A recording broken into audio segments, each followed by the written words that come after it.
Good afternoon. I'm Felicia Chow from the Office of Communications, and we're live here at NASA headquarters.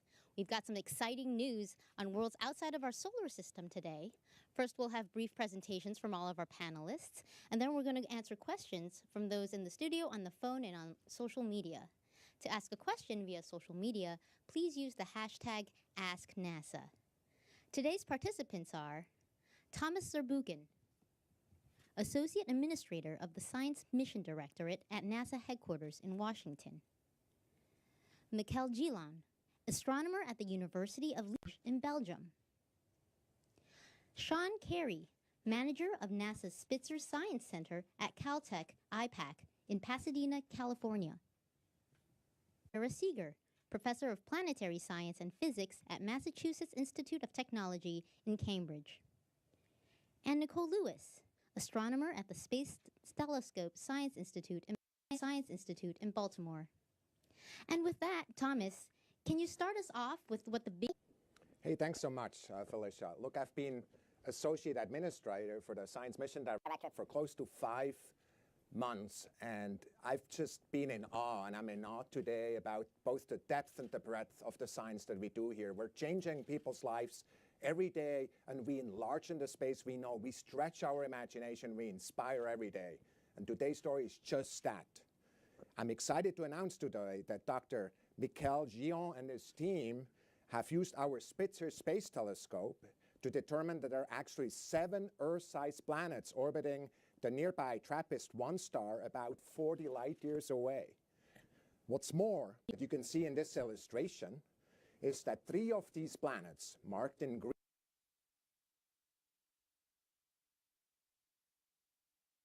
are in the habitable zone where liquid water can pool on the surface. In fact, with the Russians, there could be water on any of these planets.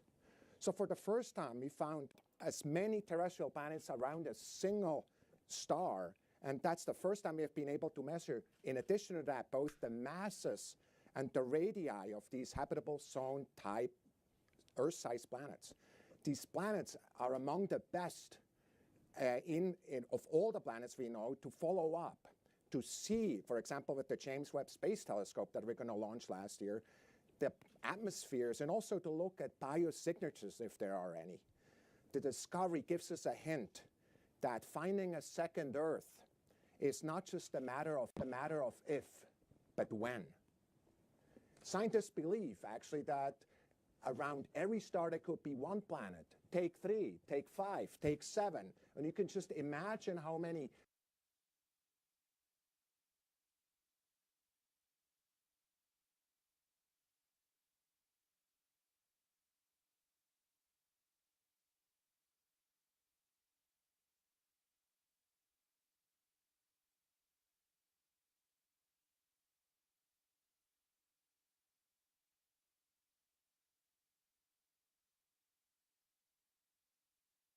that we could explore. And what we really have in this story is a major effort towards answering one of these very questions that are at the heart of so many of our philosophers of what we're thinking about when we're by ourselves, and that basically is, are we alone out there? We're making a step forward with this, a leap forward, in fact, towards answering that question, and I'm really excited for you to hear about it now. Thanks, Thomas. So, Michael, can you tell us more about this finding? Sure. As Thomas mentioned, we used a Spitzer Space Telescope with our ground-based telescope to discover around the same star, not 1, not 2, but 7 Earth-sized planets. And this is the first time that so many Earth-sized planets are found around the same star. Furthermore, with 3 of them in the habitable zone. And the star itself is what is called an ultracool dwarf, which is the least massive kind of stars that exist. And these stars are much smaller, much cooler than our Sun. And still, they are very frequent at the scale of our galaxy, more frequent than solar-type stars. And if you look at this illustration, you see the comparison between a basketball and a golf ball. Well, in our case, the basketball would be the Sun, and the golf ball, it would be Trappist 1. So Trappist 1 is much cooler, much smaller than our Sun, And so the planets in its habitable zone are much closer to it, very close to it, with very short orbital periods. And in these graphics, what you can see are the planets which were found around Trappist 1, with the 3 of them which are in the habitable zone, so also called the Goldilocks zones, where liquid water could exist, is the most likely to exist at the surface of a rocky planet. Having 3 of these Earth-sized planets in this habitable zone is very promising for the search for life beyond our solar system. So what can you tell us about these distant planets? Well, we have measured with Spitzer very, very precisely their sizes. And furthermore, we have, thanks to Spitzer 2, preliminary measurements of their masses for 6 of them. And for 1 of them, our measurement is precise enough to strongly suggest a water-rich composition, which is very exciting because this is one of the planets in the habitable zone. Furthermore, these planets are orbiting so close to the stars that they must be, or they are probably, tidally locked, which means they always face the star with the same side, like the moon, to the Earth. And so if you look at this animation, you can see a view of tidally locked planet with a permanent day side and a permanent night side. The Trappist-1 planet could be just like this. Now, what is also exciting here about this system is that the planets are so close to each other. If you were on the surface of one of these planets, you would have a wonderful view on the other planets. You wouldn't see them like we see Venus or Mars, like dots of light. But as you can see in the next illustration, you would see them really as we see the moon. You would see worlds with, which are very big. You could see the structures on these worlds. They would be as large as the moon and even larger for some of them. So it would be a wonderful view on these planets. Thanks, Mikkel. So Sean, can you give us an idea or more context to discovery and why Spitzer played such a vital role? Absolutely, Felicia. I'd first like to say that my opinion, this is the most exciting discovery we've had yet with Spitzer in its almost 14 years of operation. As you can see in the graphic, the initial discovery of the TRAPPIST-1 system was by the Trappist telescope in Chile in 2016. And immediately after that, we started doing intensive follow-up with a lot of ground-based telescopes and more than 20 days of continuous observations with Spitzer. And what we're able to find is that we confirmed 2 of the planets that were found in the initial discovery, and then found 5 more planets for a total of 7 planets in the system, which is pretty exciting. Now, TRAPPIST-1 is an ultra-cool dwarf, and that means that it's much brighter in the infrared, thousands of times brighter in the infrared than in the visible. So it makes it ideal to use Spitzer, which is an infrared telescope, to do the follow-up on this system. And then as you can see in this animation of Spitzer, so Spitzer was launched in 2003, and it was never intended to study exoplanets. So we had to do some clever re-engineering why it's in space still, and it's more than an astronomical unit away from the Earth, so you can't fly out and do anything about it. But we did clever engineering on the ground to allow Spitzer to measure star brightnesses very precisely, 1,000 times more precisely than we had imagined Spitzer would be able to do. And then what we're going to show in the next animation is how what Spitzer sees the planets very similar to the way the Kepler Space Telescope does. We don't image the individual planets. What we do is the planets pass in front of the star. We see the amount of white that is how the star is dimmed by when that planet is blocking it. So the dips you see in this animation are the planets going in front of the star, blocking a little bit of the white. The size of the dip tells you the size of the planet. So we can get the size of the planet directly from measuring the dip. Now, when you see the different planets, they keep orbiting around, and every time they transit, you can measure the spacing between the transits, and that tells you about the orbit, the period of the orbit, how long that year is, and for that planet. And then when we know how long it takes for the planet to go around the star, we also know the distance it is from the star, and that also tells us whether or not it's in the habitable zone. Now, the TRAPPIST-1 system and its planets are in an interesting configuration. The planets are all very close together, and their orbits are spaced such that they gravitationally interact with each other. They tug and pull each other as they go flying around, orbiting around their star. And what that does is it changes the timing of the transits a little bit as the planets are tugging each other, so they don't happen as regularly as you would expect without the tug. And with that, measuring those differences, what we're able to do is measure the masses of the planet. So now we have the mass of the planet, the size of the planet, so we can make an estimate of what the density of the planet is. And that's important because that gives us some understanding about what the composition of the planet is. From that, we can tell where the planets are, whether they're rocky, gaseous, or even watery. Thanks, John. So, Nicole, what can you tell us about studying the atmospheres of these planets? Yeah, so the atmospheres of planets tell us a great deal about the formation and evolution of planets, and also about all of the physical processes that are occurring on the planet's surface and in the air, especially those that might make the planet habitable or actually indicative of hosting life. We can use space-based telescopes today to study the atmospheres of planets using a technique called transmission spectroscopy, which detects the fingerprints of different chemical species in a planet's air, such as water or methane, ozone or oxygen. We're currently using the Hubble Space Telescope to study the planets in the TRAPPIST-1 system to determine if they have hydrogen-helium dominated atmospheres. It's actually great to find out if they don't. That gives us another push forward in having these planets be, in fact, rocky, and also the potential of those planets to support water on their surfaces.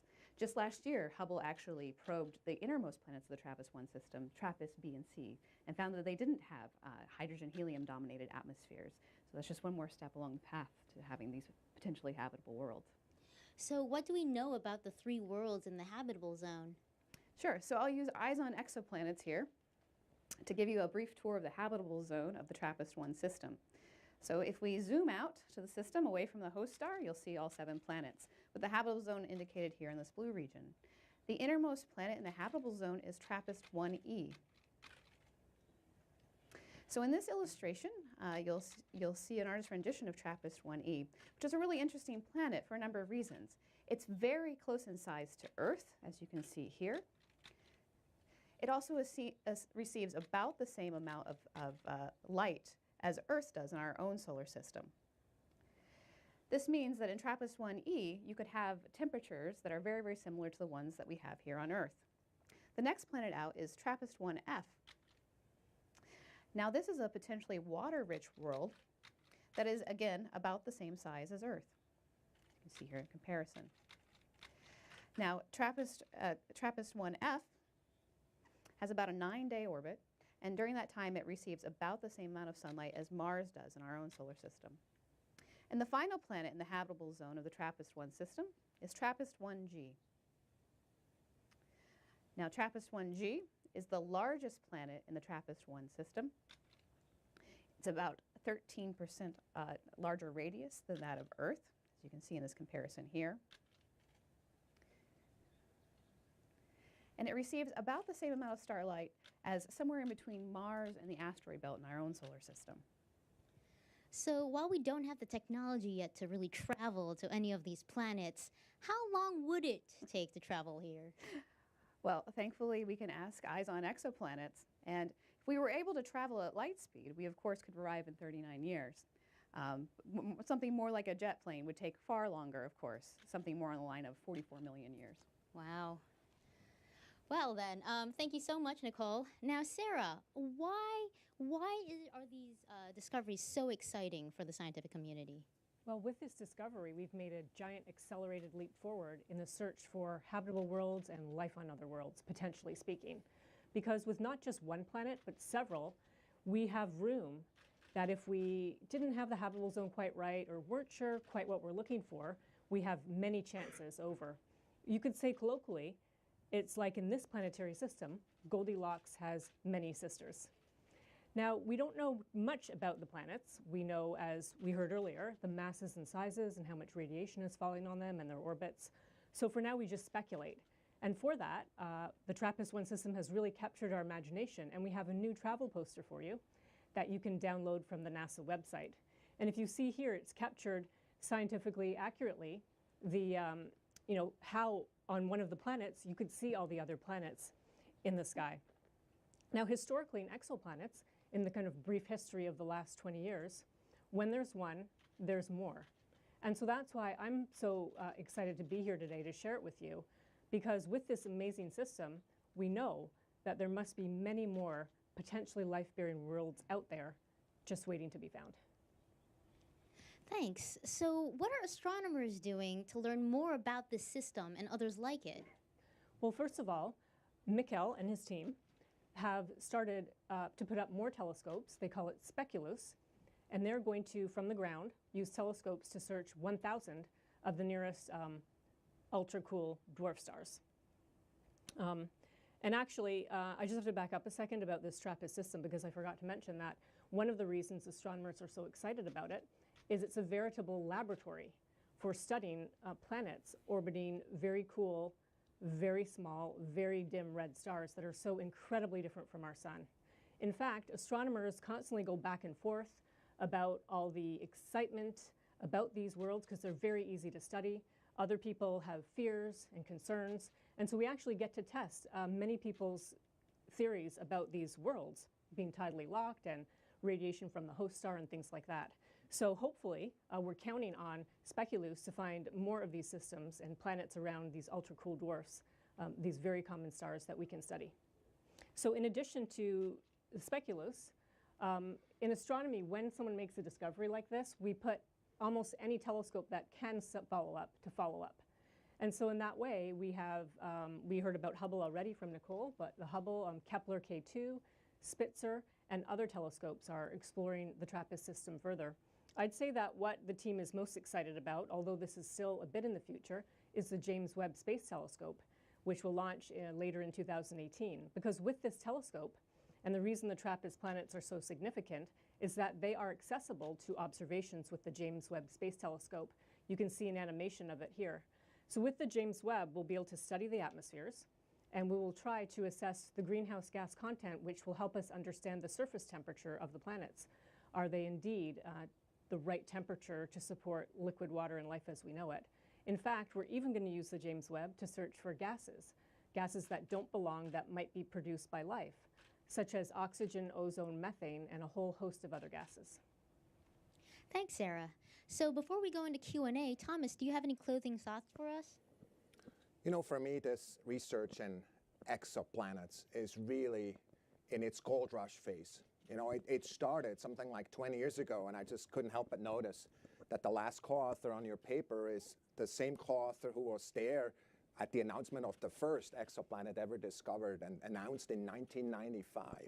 And since then, we've found thousands of those, a little bit under 5,000 the last time I checked. Dozens of them are in the habitable zone. None until now have had that many planets in the habitable zone.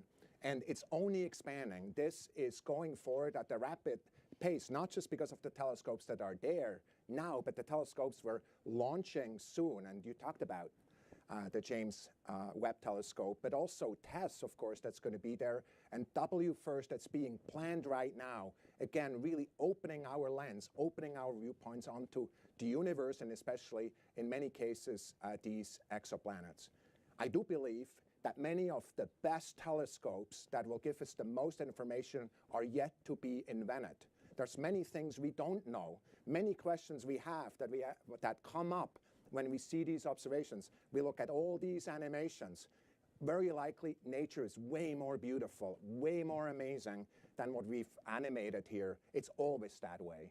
And so for us, the question is, how do we actually open up our lens and see these things? How do we get so much data from that the kind of questions that Sarah asked are actually able to be answered? And for me, at the end, it's all about that thought that I have so often when I go to bed at night and really imagine how these other worlds really look like. The fact that there are worlds out there, just like the Earth, that have some commonalities with the Earth, and you could imagine these worlds. It's just only happening right now. These questions about are we alone are being answered as we speak in this decade and the next decades. So I'm really excited about this. Thanks, Thomas. With that, let's transition to Q&A. We've got a ton of questions on social media, so we'll go there first. If you'd like to ask a question using social media, please use the hashtag AskNASA. All right, wonderful. We've got lots of questions coming in. This first one comes from Twitter user JJams, who asks, what is the total amount of possibly habitable planets we have found, including these Trappist discoveries? Okay, I'll take that one. Okay, the total number of habitable planets, believe it or not, is unknown. And it depends on who you ask and how you count them. We would say that there are, let's say, a few dozen exoplanets that you might consider habitable, but the bottom line is that many of them may be a bit too hot or a bit too big. We really have to wait until we can see the atmospheres to know how hot or cold the planets really are. And that's why the Trappist planets are so relevant, because they actually, unlike a lot of the other habitable zone planets, we can actually assess them in the near future. Wonderful. All right, the next question here comes from Scott, who asks, any confirmation of water on the planetary bodies? Yeah, I can handle that one. There's has not been any confirmation of water on these planetary bodies, and it'll take a lot of observations with Hubble or in the future with Webb to probe the atmospheres and see if we can detect water on these planets. But I think it's fair to add that people are looking. Yes, and we getting are lots of certainly data on looking. that. Great. This question comes from Twitter user Matthew, who asks, will this be one of the first observations for JWST? And how much can we learn about TRAPPIST, E, F, and G until that mission launches? You should probably I can take that one too. You know, a lot of folks, since learning about the system, have thought about observing it with JWST, and I am fairly certain that cycle 1 will see some observations of almost all of the planets in the system. And then I guess to add further, even now we're continuing to take observations from the ground and with Spitzer to look at the transit timing variation. So we're going to get better measurements of the masses of these planets as time goes by. And the next year we'll have much better measurements than we have currently.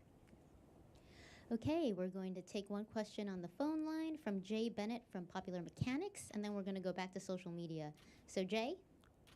Hello, everyone. I was wondering if the fact that TRAPPIST-1 is a particularly cool red dwarf means that it's more likely to support planets that are potentially habitable because it doesn't have as much stellar activity, solar flares, eruptions, these types of things. I can take this one. So ultra-cool dwarfs are known to be very active when they are young, and this is the main concern about these potentially habitable planets, that they could have been, the atmosphere been eroded strongly by the star when it was young. Now it's quiet. It's a quiet ultra-cool dwarfs, so it's not very active. But maybe when it was young, the conditions were quite different. So it will be by observation that we will really figure out the past of these planets and what happened during this very active and young phase. I'll just add to that and rephrase what Mikhail said to just say the great news is we can observe in the near future. We no longer have to rely on what we think and speculation, because nature usually is smarter than we are. And if there's any way for a life to get a foothold, we like to believe it will. Thank you. We're going to go back to social media. So Jason? All right, this question comes from Twitter user Amara, who asks, have you decided any names for these planets yet? Cheers. Yeah, definitely. A name. To give them a name. Well, they mean like a popular name? Like Oh, well, we have plenty of possibilities, which are all related to Belgian beers, but we don't think they will become official. So right. for now, let's call them B, C, D, and so on. Admittedly, we have no way to easily give official names to exoplanets in the same way that we do for asteroids, but perhaps it's something we should try to change. Yeah. Great. This next question comes from Twitter user Joe Fiend, who asks, does the Earth-sized planets have any moons revolving around them? And if no, how can there be possible waves on water? Well, in our data, we have no indication of a moon. And so, furthermore, if we look at our theory, it would be quite unlikely to have a moon around a planet so close to its star. So maybe if there are outer planets still to found, maybe they could have a moon. We'll see in the future. There are still many news to come about the system. But I'll add further, the tidal forces between the planets are not negligible. So if there was water on these planets, there would be tides as well because of the tidal forces between the planets instead of planet-moon. Yes, indeed. Next, we're going to go to the phone lines. We have Keith Cowing from NASA Watch. Keith? Hi, a question probably best for Sarah Seeger. I'm looking at these planets. I assume they're really close together. It reminds me of the Jovian and the Saturnian systems where stuff is thrown from one world onto another, and there's questions about why, should you consider these as an ecosystem? I'm a biologist. I'm looking at 3 potentially habitable worlds real close to each other. Should we be thinking that conceivably the biosphere around this very tight-knit group of planets might extend beyond just one planet if they're this close to each other? Well, that's a wonderful question, and we haven't thought that far yet. but I'm sure there's a student out there, listening in who should take this problem on. I'll just back up one step, though, and answer a slightly different question, because if we want to think about an intelligent civilization elsewhere looking back at us, they may be having a press conference saying, hey, there's 3 habitable planets there.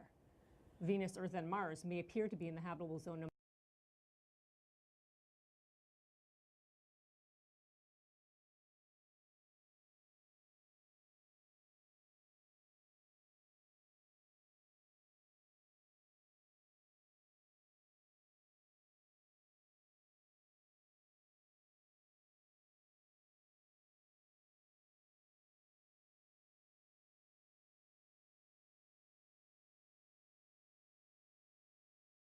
That you've seen prior.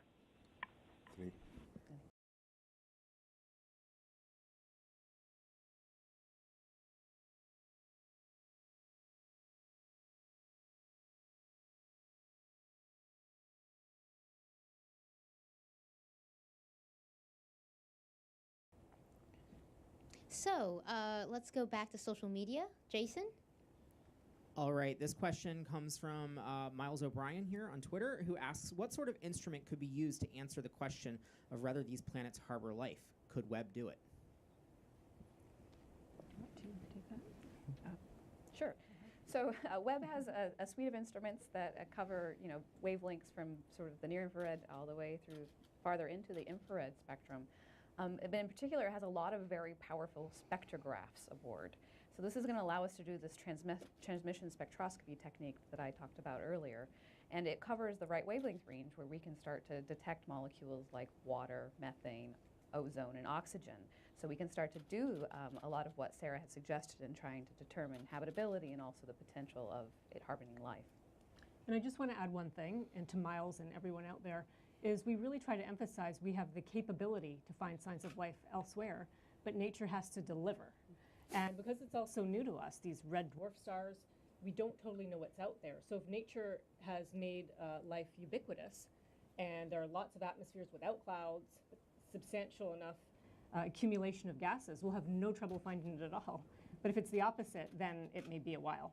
But I did want to add one more point that we hadn't covered yet, that we have the TESS mission upcoming. We have other ground-based searches. So Trappist 1, we're just here as the first. It's the most exciting one so far, but we hope to have many more of these and lots of chances to find signs of life in the future.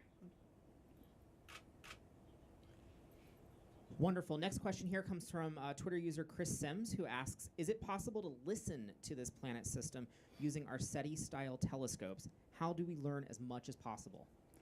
Okay. To my knowledge, it was already listened to by SETI, and they had no signal from artificial signal detected. So it's doable, but there's no signal detected. Great. Next question comes from Twitter user Sawyer, who asks, how far into the foreseeable future until we might be able to see a craft that can actually make the journey to Trappist 1?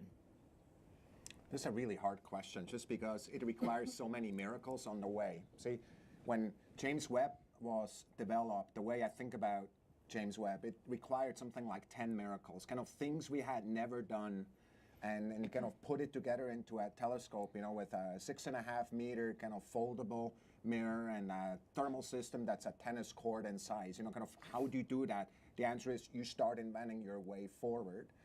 This a question that's being asked may be a 100 miracle type of question, and some of them probably relate to nuclear propulsion. Some of these miracles relate to radiation protection. They relate to things that we're just starting to push at. Now, the good news is there's a lot of work that's being done on kind of the first 5 to 10 of those miracles that are being looked at, not necessarily because we have our eyes set right now on going to a star. It's a big leap, but because we're looking, for example, at the outer solar system. We want to get there a lot faster. We want to get there with more payload. We want to get there with more energy. And so the way this game works, it's really, it's leaning forward. It's really, just because it takes 100 miracles, not backing up. That's really what I would believe is what NASA is all about. And that's also what led to this kind of discovery in many ways. Spitzer itself had a whole bunch of miracles on detectors and systems, and the same is true for the other question. I'd like to just very briefly mention our colleagues at the Breakthrough Foundation and the project called Starshot. And you can go look that up and see that they're planning 19 miracles to figure out a way to send very tiny and thousands of little tiny spacecraft flying by the very nearest stars. That would be Proxima Centauri, not quite like Trappist. But I just want to remind all of you, although it may sound discouraging, perhaps that in our lifetime we won't have a way to see how to get to TRAPPIST-1, that we're here because we have these big sophisticated space telescopes, Hubble, Spitzer, James Webb, and future ones. And we're big on remote sensing. So even though that's what we have to live for, we are still very excited about the possibility of using our telescopes to see what's there, rather than we have to leave the trip there to future generations. We've got a lot of questions on social media, so we're just going to keep them coming. Jason, what other questions are we getting? Sure. This next question comes from Twitter user Aku, who asks, any estimations on how old these discovered exoplanets are? Yeah, the age of the star and the system itself is poorly constrained. We know it's not very young. It doesn't show signs of youngness, so it's at least 500 million years old. But we can't say more because these ultra-cool dwarf stars, they evolve super slowly. Their lifetime is 1,000 times larger than for a sun-like stars. So we don't see them evolving, so we can't constrain their ages. All right, this next question comes from Facebook Live here. What is the distance between these three planets? Is it something like 500,000 kilometers? And what is the distance between E and the star? The distance between the planets are a few times the distance between the Earth and the Moon. So we're talking about something like millions of kilometers and not hundreds of millions of kilometers for an Earth around a sun-like star.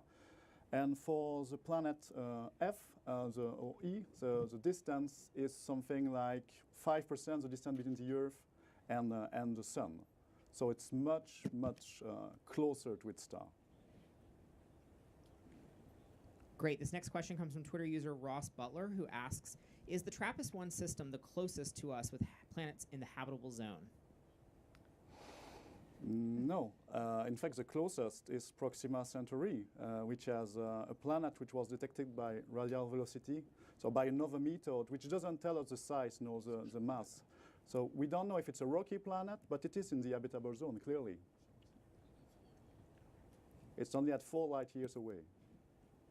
It's the closest star, in fact. All right, wonderful. This next question comes from Twitter user Unconventional Tiger, who asks, I would like to know the range of orbital periods for the 7 rocky planets in the TRAPPIST system.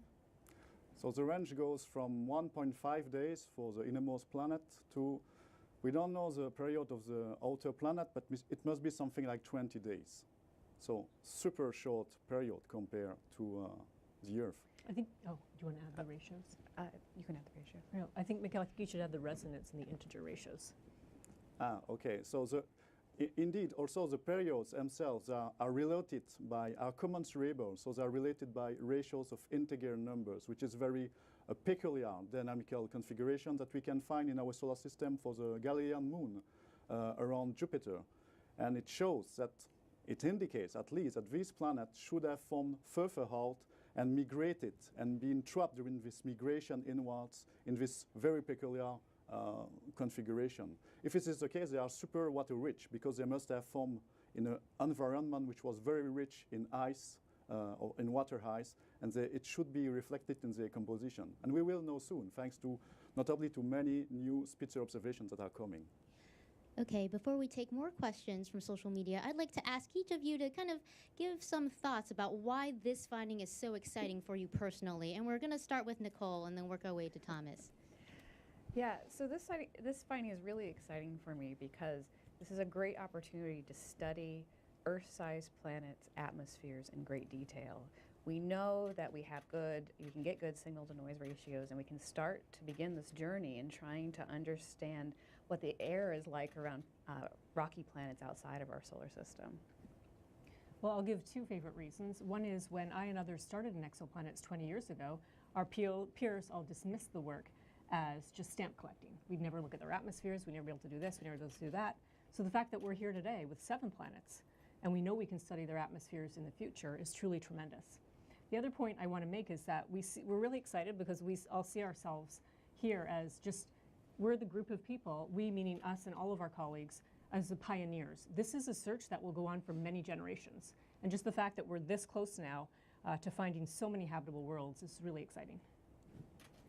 Yeah, so for me, it's more of a very kind of a personal experience because I've worked on Spitzer since 2002, and the ability to be able to do these observations. We had to do a fair amount of engineering work, and at the beginning, it wasn't clear necessarily that we would be able to achieve the precisions we need to do up science like this. So it's very gratifying that all our hard work, myself, my colleagues at the Spitzer Science Center, JPL and Lockheed Martin, the engineers there, we're able to pull it off, and we're able to be able to give great data to scientists and get great results out. So I'm very happy about this.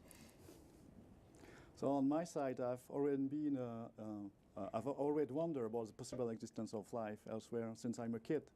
And so when I went to college to study science, I first studied biology, biochemistry, because I wanted to understand what is life, really. Then I switched to astronomy because it was the beginning of the exoplanet adventure. We were really beginning to detect planets outside the solar system. And it was clear that within a few decades, we would be not detecting giant planets which were unsuitable for life, but planets that could host life, that we could study. So I've already been devoting my time in science to this goal. And then we're getting nearly there with this result. It's a very good satisfaction for me. To me, looking from the point of view of NASA science program, it's exciting because it's a leap forward, but it goes in parallel to the other leaps we're taking right now. Look at what's happening at Mars, where we're really looking at the complex chemistry that's happening there. Look at the recognition that Mars actually is a place where there not only used to be water, but there's water today, abundant water.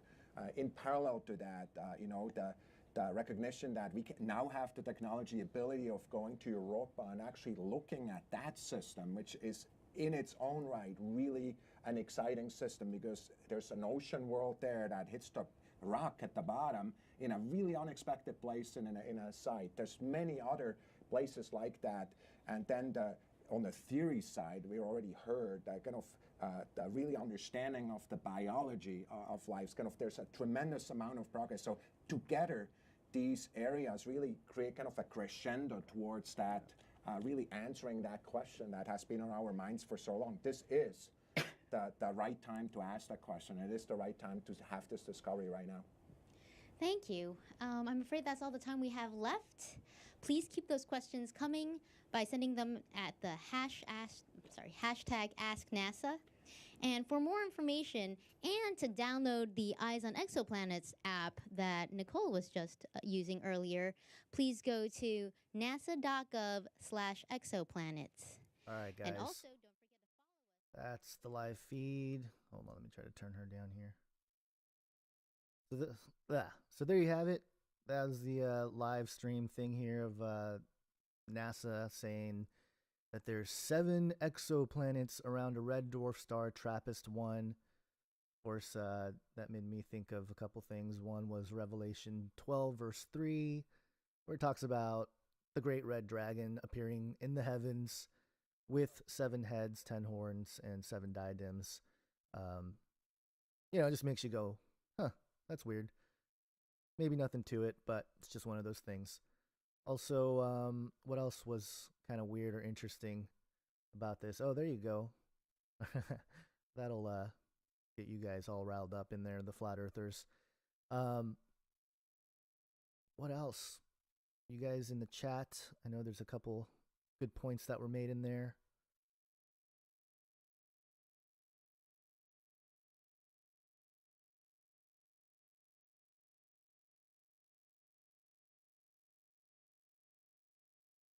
Can you guys hear me at all?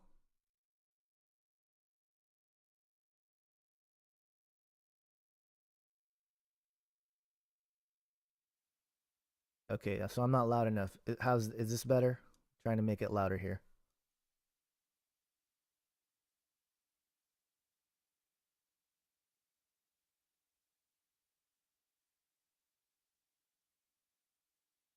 Just quiet. All right. I might not stick around just because I don't have all the technology here figured out.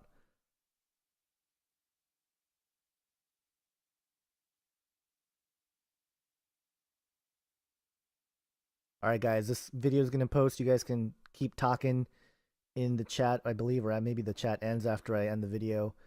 Have an awesome day, guys. God bless.